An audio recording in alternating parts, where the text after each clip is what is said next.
So back in November, I was in Pennsylvania attending the Museum of the American Revolution's annual Occupied Philadelphia event. I was there along with some other members of the 40th Regiment of Foot, and we spent the weekend drilling in front of Independence Hall, camping out behind City Tavern, patrolling the block around the museum, and just generally harassing the populace. It was a fun time, but while I was there, something interesting happened, which is that one of my videos surpassed 300,000 views. And that would, of course, be the Busting Reenactorism's The Myth of the Triangular Bayonet video.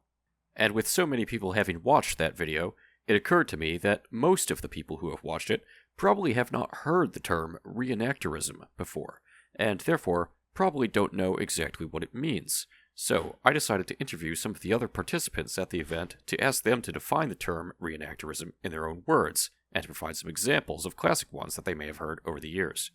Here's what they had to say.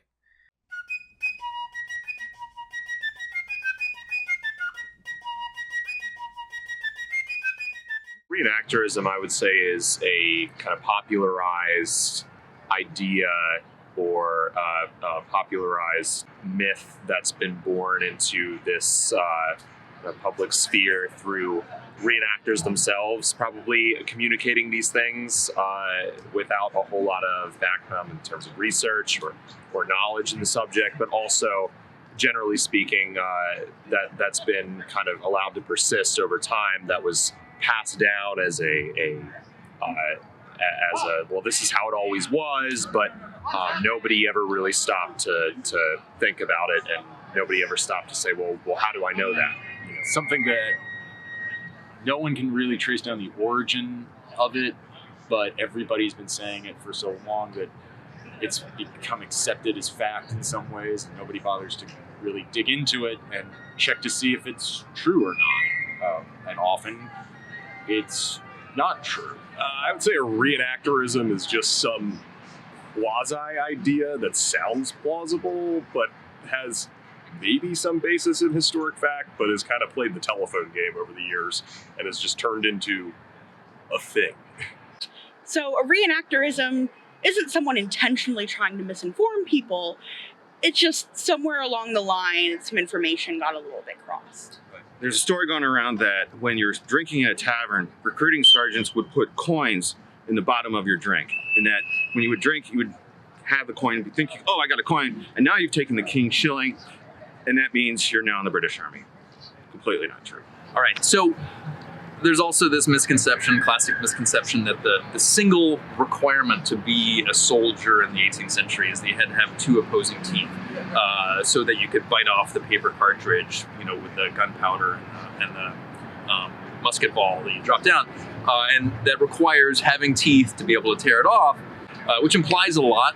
It implies that that standards were incredibly low, that you literally only had to have two teeth in your head to be a soldier, which is not true. There actually was a physical review process to make sure you weren't infirm to be a soldier, and that you'd be useful and that you wouldn't be a liability very quickly. And soldiers were discharged from the army as soon as they became infirm or unable to do their duty. But the idea of having two opposing teeth also implies that there was a horrible dental hygiene.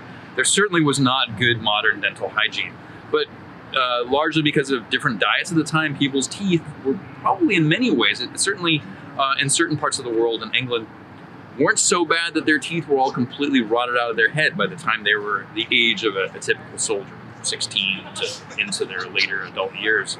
So that whole idea of the two opposing teeth is just a total nonsense reenactorism. Musicians being non-combatants, which isn't true. They carried weapons. So one of the favorite ones dressed in a British uniform is, oh, the British wore red because it covered up the color of blood if they got shot, which obviously not true at all.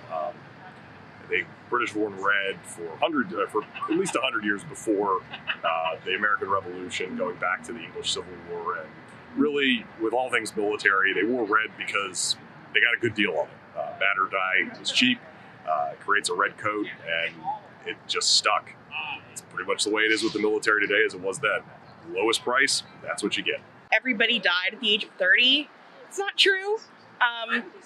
When you're looking at statistics, you have a very high infant mortality rate But by the time you sort of get to 12, you're pretty much not guaranteed, but you have a very high chance of living into your 70s, even your 80s. For women, it's a little bit different in the 18th century since you sort of got to get past those childbearing years. But if you survive all your pregnancies, once again, you're pretty much going to live into your 70s or 80s. One of the biggest ones for me is that the muskets that were used during the Revolutionary War are incredibly inaccurate. You fire a weapon like this and a round is going out at lethal velocity to 250 yards. Now, 250 yards, you might not hit something that you aimed at, but whatever it hits is going to be in bad shape. You start to reduce the range down to 150 yards, and you will almost certainly hit whatever you point the weapon at. Soldiers are trained to aim and fire. The Americans really inculcate this in von Steuben's manual by actually saying take aim when they go to level the weapons. The British continue to say present. This piece right here on the end of the muzzle is known as the sight. These weapons were being deliberately aimed. British soldiers are trained to fire at targets. A really common one that I hear a lot of the time is that, oh, people were dirty, they were filthy, they never bathed. I'm going to guess that, technically speaking, you haven't bathed very often either. The true definition of bathing is fully submerging yourself in some form of water.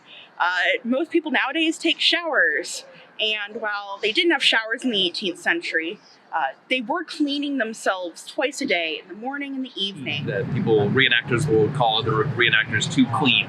And it's kind of ridiculous because it implies that soldiers never, ever, ever washed, or for that matter, took care of any of their equipment. And we know that's not true. There are accounts of British soldiers, American soldiers having to wash their linens, wash their shirts, wash their clothes, sometimes once or twice a week. And there'd be women with the army that would be tasked as laundresses and get paid for that regularly. Depending on the unit, at least for the 40th Regiment of Foot, about a quarter of that unit's population is going to be women and children, nowadays known as camp followers. Now, these weren't just the wives and children of the soldiers that were fighting. They were actually employed to do a job, so that meant that they were receiving payment. They were also receiving rations and were expected to do their part. A lot of that was the laundry. It's a whole monster of a task that the British Army was very good at figuring out relatively quickly that if you keep your army clean, you keep your army healthy, and that army is then better suited to fight. So I worked in the historic trades department, so there we ran into a lot, just a broad perception of the 18th century as being somewhat of a primitive time, but certainly the late 18th century is more or less the Industrial Revolution has arrived. It's not necessarily steam-driven at that point, although in some places it is. Steam engine exists, but we're really talking about complex economic and industrial systems and techniques and paradigms that existed even before the 18th century.